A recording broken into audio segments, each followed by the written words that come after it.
ఈ రోజు ఒకటే కాదండి, బోండా ఉమ్మతో పాటు పీతల సుజాత, అలాగే మీరు చూస్తే అచ్చెం నాయుడు, వీళ్ళందరూ కూడా అడ్డగోలుగా మాట్లాడటానికే వీళ్ళు అక్కడికి రావటం అనేది జరుగుతుంది. ఎందుకంటే ఈ రోజు జగన్ గారు చక్కగా చంద్రబాబు నాయుడు గారు నిన్న ఏదైతే మాట్లాడారో దానికి కౌంటర్ గా అసలు ఏం జరిగింది, ఎందుకు ఈ పరిస్థితి మనకు వచ్చింది, రాజశేఖర రెడ్డి గారి మీద మీరు నెపం వేస్తున్నారు, ఇది కరెక్ట్ కాదు. 2000లోనే ఏ విధమైన ఒక కోర్టు తీర్పు వచ్చింది, ఆ తీర్పు వల్ల 2004లో ఏ విధంగా మనం ఫేస్ చేయాల్సి వచ్చింది, ఈ రోజు మనం నీటి కోసం ఇంత ఇబ్బంది పడాలంటే దానికి చంద్రబాబు నాయుడు గారు కారణం అనేది ప్రూఫ్లతో కూడా చూపించడం జరిగింది. ఇవన్నీ మాట్లాడితే దానికి ఆన్సర్ చెప్పకుండా జగన్ గారు 10th క్లాస్ పేపర్లు ఎత్తుకుపోయాడు, జగన్ గారు ఇంకేదో చేశాడు అంటూ డైవర్షన్ చేసేలాగా పిచ్చి మాటలు మాట్లాడుతున్నారు. ఈ రోజు అనుభవం ఉంది అంటున్నారు. అనుభవం ఉంటే సబ్జెక్ట్ మీద మాట్లాడేది అనుభవం మీకు లేదా అని నేను అడుగుతున్నాను. ఈ రోజు పీతల సుజాత లేస్తుంది, రోజా గురించి మాట్లాడుతుంది. ఈ రోజే కాదు, మొన్న అంగన్వాడీ ఇష్యూ మీద నేను ఫైట్ చేసినప్పుడు నా మీద ఎగిరింది. అంతకుముందు డ్వాక్రా మహిళ రుణమాఫీ గురించి నేను గొడవ చేస్తుంటానింది. నేను అంటున్నా, నేను మహిళను కాబట్టి మహిళకు అన్యాయం జరుగుతుంటే పోరాడుతున్నా. నువ్వు ఒక మహిళ ఉండి మహిళలకి సమస్యలు వస్తుంటే దానికి మీరు సంఘీభావం తెలియజేసి ఆ సమస్యల్ని దూరం చేయాల్సింది పోయి రోజా పని పాట లేకుండా వస్తుంది అంటున్నారు. వీళ్ళకి ఓట్లేసి అధికారంలోకి ఎలా పంపించారు అసెంబ్లీలోకి, మాకు మా నియోజకవర్గాలు ప్రజలు ఓట్లేసి అసెంబ్లీలోకి వారి సమస్యలు మాట్లాడడానికి పంపించారు. మరి సమస్యలు మాట్లాడడానికి నాకు మైక్ ఇవ్వకూడదు, ఉప్పలేటి కల్పనకు మైక్ ఇవ్వకూడదు, చెవిరెడ్డికి మైక్ ఇవ్వకూడదు, లేదంటే కొడాలానికి, అంటే ఎవరైనా సమస్యల గురించి ఎత్తి చూపించే వాళ్ళకి మైక్ ఇవ్వకూడదు, కానీ వాళ్ళు మాత్రం పర్సనల్ గా తిట్టే వాళ్ళకి మైక్ ఇస్తారు. ఇది ఎంతవరకు సభ్యులు మాత్రం వాళ్ళు రన్నింగ్ కామెంట్ చేస్తారు, రోజాను నాని అంటారు. అంతేకాకుండా కూడా మేము మాట్లాడుతున్నప్పుడు అభ్యంతరం పెడుతున్నారు, వాళ్ళు సభ మాట్లాడేటప్పుడు మేము శ్రద్ధగా ఉంటున్నామని చెప్పి ఆరోపణలు చేస్తారు. దీంతో ఇది దయ్యాలు వేదాలు వల్లించినట్టుంది. నిజంగా వారికి అంత చిత్తశుద్ధి ఉంటే మేమేంటో వాళ్ళేంటో ప్రజలకు తెలియాలంటే గత అసెంబ్లీ సెక్షన్ లాగా రోబోటిక్ కెమెరాలు పెట్టండి, ఏం జరుగుతుందో అది మొత్తం ప్రపంచం మీడియాకు తెలుస్తుంది.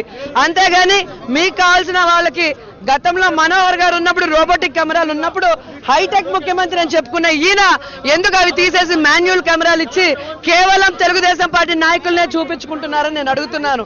ఈ రోజు మేము తప్పు చేశామంటే మమ్మల్ని జూమ్ చేసి చూపించుండొచ్చు కదా. ఇప్పుడు చివరిగా బోండా మమ్మల్ని తిట్టేటప్పుడు మేము ఆవేశం అవుతుంటే స్పీకర్ గారు చెప్తున్నారు రోజాకు జూమ్ చేయించండి కొడాలి, అంటే మమ్మల్ని క్లోజప్ లాస్ట్ మినిట్ లో తీసి సస్పెండ్ చేయాలి అని.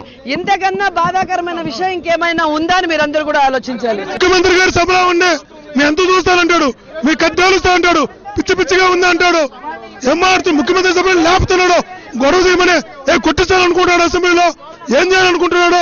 ఈ రోజు అసెంబ్లీలో శాసనసభ్యులకి భద్రత లేకుండా పోయింది. ఒక శాసనసభ్యులు లేచి నీ కద్దు చూస్తానంటాడు. ఏం దౌర్జన్యమా, అదే రౌడీ సించాన్ని పెట్టుకున్నారా? అధికారం ఉంటే ఏమైనా చేయొచ్చా? ఎక్కడ తీసుకొస్తున్నారు ప్రజాస్వామ్యాన్ని? ప్రజాస్వామ్యంలో ఉన్నావా, పాకిస్తాన్ లో ఉన్నావా, ఆంధ్రప్రదేశ్ లో, ఆఫ్ఘనిస్తాన్ లో ఉన్నావా, ఎక్కడున్నా మనము? ప్రజాస్వామ్యం ఇదేనా? అధికార పక్షం పదే పదే మీరే తప్పు చేశారు, మీరే మీ ప్రవర్తన బాగాలేదు సభలో అంటుంది, దీనికి మీరేం సమాధానం చెప్తారు? దుర్మార్గంగా వ్యవహరిస్తున్నారు, తప్పుడు విధాలు వ్యవహరిస్తున్నారు. మేము ఖచ్చితంగా ప్రివిలేజ్ మోసాలు మూవ్ చేస్తాం, ముఖ్యమంత్రి గారు ప్రివిలేజ్ మోసాలు పెడతాం. చెప్పండి. జగన్మోహన్ రెడ్డి గారు పట్టిసీమ పైన స్పష్టమైన ప్రకటన చేస్తా ఉన్నాడు.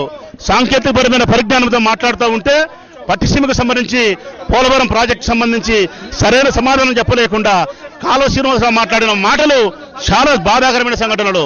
జగన్మోహన్ రెడ్డి పరీక్షా పత్రాలు దొంగలించాడని చెప్పి రాజశేఖర రెడ్డి విజయమ్మ గారు మాట్లాడుకున్న భార్యాభర్తలకు సంబంధించిన మాటలు కూడా ఆ పక్కన ఎక్కడో నక్కి నువ్వు మాట్లాడినట్టు మాట్లాడిన విధానం కరెక్ట్ కాదు. కేవలం మీరు జగన్మోహన్ రెడ్డి గారిని విమర్శించాలి, మానసికంగా బాధ పెట్టాలనే ప్రయత్నంలో భాగంగా మీరు చేస్తాండే క్రమమే. నిన్న చంద్రబాబు నాయుడు ప్రవర్తించిన ధోరణి సామాన్యమైన ధోరణే. ఏలు పెట్టి బెదిరిస్తూ కన్ను పెద్దవి చేసి ముఖమంతా ఎర్రగా చేసి మీ అంతు చూస్తాను, మిమ్మల్ని బెదిరిస్తాము మిమ్మల్ని మాట్లాడే ధోరణి చూస్తే మాకు రక్షణ కరువైందేమో అనిపిస్తా ఉంది. ఈ ప్రభుత్వంలో మేము బ్రతకలేమో అనిపిస్తా ఉంది. ఈ రాష్ట్ర ప్రభుత్వం చేతుల్లో ఎక్కడ మేము మిగతా జీవులం అయిపోతామనే భయం కూడా కలిగే పరిస్థితి చంద్రబాబు నాయుడు కలిగిస్తా ఉన్నాడు. వారు తప్పు పెట్టుకొని రోజా గారిని మాట్లాడతారు, ఒక స్త్రీని అవమానిస్తారు, నాన్నగారిని మాట్లాడతారు, పోరే రారా అని మాట్లాడతారు. సతీష్ రెడ్డి ఇక్కడ మాట్లాడతాడు, నట్టి నడి మీద పులిందలు తెలుసుకుంటామంటాడు. పులిందలు తెలుసుకోనికి వీధి రౌడీలా మీరేమన్నా, గుండాలా మీరు? ప్రజాస్వామ్యవాదులు కాదా? డెమోక్రసీ కంట్రీలో ప్రజా సమస్యలు పరిష్కరించే ప్రజా ప్రతినిధులుగా మనుగడ కొనసాగించాలనుకుంటున్నారా? వీధి రౌడీలాగా కొనసాగించాలనుకుంటున్నారా? సార్ చెప్పండి, ఎప్పుడు పదే పదే మీరే మీ వల్లే గొడవ జరుగుతుంది అనేది అధికార పక్షం ఆరోపణ చేస్తుంది. ఇవాళ సభలో ఆ పరిస్థితులు దారి తీయడానికి కారణం ఎవరు?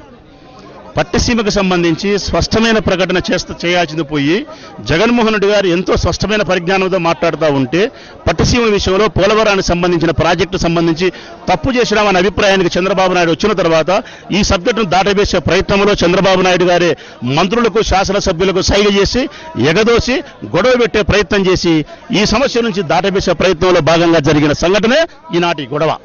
మాకు 344 కింద జగన్మోహన్ రెడ్డి గారికి ఈ రోజు మళ్ళా అవకాశం వచ్చినప్పుడు ఆయన క్లియర్ గా జీవోల్ని గత 10 సంవత్సరాల కింద నుంచి అన్ని జీవోల్ని కోట్ చేస్తూ చాలా చక్కగా వివరించి పట్టిసీమ ప్రాజెక్టు వచ్చే కంటే పోలవరం ప్రాజెక్టుని ముందుగా పూర్తి చేసి అక్కడ స్టోరేజ్ కెపాసిటీ కూడా ఉంది. స్టోరేజ్ కెపాసిటీ లేకుండా పోలవరంని పట్టిసీమ తాలూకా ఎత్తిపోతల పథకంకి ఏ రకంగా పైప్ లైన్లు వేయడం అసాధ్యం అని చెప్తూ అన్ని వివరంగా చెప్పినప్పుడు బచావత్ ట్రిబ్యునల్ గురించి కానీ అన్ని వివరంగా చెప్పి అన్నిటికీ సమాధానం చెప్పే పరిస్థితిలో ప్రభుత్వం లేనప్పుడు ఉక్రోషంతో కాళ శ్రీనివాస్ గారితో వ్యక్తిగత దోషులకి ఏవో చిన్నప్పుడు ఏదో సరదాగా చేసే పనులకు కూడా జగన్ గారిని విమర్శించి ఆయన వ్యక్తిగత దోషులకు చేసి ఈ రకంగా అందరినీ సీఎం గారు సమక్షంలోనే సీఎం గారి ఆధ్వర్యంలోనే ఇటువంటివన్నీ రెచ్చగొట్టే ధోరణి చేసి వాళ్ళ సభ్యులకి మాత్రమే స్పీకర్ గారు అవకాశం ఇచ్చి ప్రతి ఒక్క సభ్యుడి చేత కూడా వ్యక్తిగత దోషణలు చేసి ప్రతి ఒక్క ప్రతిపక్ష సభ్యులు కూడా వ్యక్తిగత దోషం చేయడము చాలా బాధాకరంగా ఉంది. ఎందుకంటే మీరు చెప్పండి సార్, ఏం జరుగుతుంది సభలో ఈ పరిస్థితులు దారితీయడానికి ప్రధాన ప్రతిపక్షమే కారణం అని చెప్పి అధికార పార్టీ అంటుంది, మీరేమంటారు? ఈరోజు శాసనసభలో సమర్థ ప్రతిపక్ష నేతగా వైఎస్ జగన్మోహన్ రెడ్డి గారు ఒక అద్భుత ప్రసంగం చేశారు. ఈ రాష్ట్ర ప్రభుత్వం చేస్తున్నటువంటి ముఖ్యమంత్రి గారు చంద్రబాబు గారు చేస్తున్నటువంటి ప్రజా వ్యతిరేక విధానాలని, ఏ విధంగా ప్రాజెక్టుల విషయంలో జరుగుతున్న అవకతవకల్ని సమర్థవంతంగా సాక్ష్యాధారాలతో ప్రభుత్వ రికార్డుల్ని చూపిస్తూ అడిగిన ప్రశ్నలు ఒక అద్భుత ప్రసంగం. ఆ జగన్మోహన్ రెడ్డి గారి ప్రశ్నలకి సమాధానాలు చెప్పేదానికి ప్రభుత్వం వద్ద సమాధానాలు లేక ఏదో ఒక విధంగా సభను తప్పుదారి పట్టించాలని ముఖ్యమంత్రి గారు నేరుగా రంగంలో దిగి మనం స్పష్టంగా చూస్తున్నాం. ప్రత్యక్ష ప్రసారాల్లో కనపడకపోవచ్చు, ఎందుకంటే ఆ ప్రత్యక్ష ప్రసారాల్లో తెలుగుదేశం పార్టీ తప్పులు చేస్తే కనపడదు కాబట్టి కనపడకపోవచ్చు. కానీ శాసనసభలో ఉండే 170 మంది ఎమ్మెల్యేలు, మీడియా పాయింట్లో ఉండే మీరు స్పష్టంగా చూస్తున్నారు. ముఖ్యమంత్రి గారే చేత్తో ఒక స్లిప్ మీద రాసి చీఫ్ విప్కి ఇచ్చి ఈ విధంగా మాట్లాడంటాడు. ముఖ్యమంత్రి గారే తెలుగుదేశం పార్టీ ఎమ్మెల్యేలు ఇట్టంటాడు, ముఖ్యమంత్రి గారే తెలుగుదేశం పార్టీ మంత్రులు ఇట్టంటాడు. నేరుగా ముఖ్యమంత్రి గారే రంగంలో దిగి ఈ రోజు శాసనసభలో ఒక అవాంఛనీయ పరిస్థితి కారణమయ్యాడు. నేను ముఖ్యమంత్రి గారి మనవి చేసేది ఒకటే, అయ్యా ముఖ్యమంత్రి గారు, ఈ రోజు జగన్మోహన్ రెడ్డి గారి ప్రశ్నలకి సమాధానం చెప్పలేక జగన్ గారి మీద పచ్చి అబద్ధాలని వ్యక్తిగతంగా ఆరోపణలు చేయించావు. మరి మీ పద్ధతిలో మేము ముందుకొచ్చి రేపటి రోజు మీ మీద, మీ కుమారుడి మీద అదే వ్యక్తిగతంగా ఆరోపణలు సాగిస్తే ఎక్కడికి దారి తీస్తే ఆలోచన సాగించండి. ముఖ్యమంత్రి గారు, మీ మాటలకు భయపడే వాళ్ళు ఎవరూ లేరు, మీ బెదిరింపులకు భయపడం. మీ మాదిరిగా మేము ఎమ్మెల్యేలమే. ఇదేమి ఎన్టీఆర్ ట్రస్ట్ భవన్ కాదు, నారావారి పల్లి కాదు, హెరిటేజ్ ఫుడ్స్ కార్యాలయం కాదు, శాసనసభ. కాబట్టి ముఖ్యమంత్రి స్థానంలో ఉన్న మీరు ఈ రాష్ట్రానికి పెద్దన్నగా ఒక మంచి పాత్ర పోషించాలని, ఇప్పటికైనా మీ అసహనాన్ని, మైండ్ సెట్ ని మార్చుకోవాలని కోరుతూ ఉంది. జగన్మోహన్ గారు సాంకేతిక వివరాలతో పాటు, లెక్కలతో పాటు ఎలా ఈ రాష్ట్రానికి నష్టం జరగబోతుందో, ఎలా ఈ రాష్ట్రాన్ని ప్రభుత్వం అన్యాయం చేయబోతుందో కూలంకషంగా వివరించడం జరిగింది. దానికి సమాధానం చెప్పాల్సినటువంటి తెలుగుదేశం పార్టీ వాళ్ళు అది చెప్పలేక వ్యక్తిగత ఆరోపణలు, వ్యక్తిగత విమర్శలు, ఎన్ని మంచి పద్ధతి కాదు. ప్రజాస్వామ్యంలో ఉన్నామో పాకిస్తాన్ ఉన్నామో అర్థం కాకుండా ఉంది. ఆంధ్రప్రదేశ్ లో ఆఫ్ఘనిస్తాన్ లో ఉన్నట్టు ఆంధ్రప్రదేశ్ లో ఉన్నట్లేదు. అందులో ముఖ్యమంత్రి గారు సభలో కూర్చొని ఇట్లాంటి ఆరోపణలు చేయించడం మంచిది కాదు. ముఖ్యమంత్రి గారు దగ్గరుండేలా చేయించడం ఎప్పుడు కూడా మంచిది కాదు.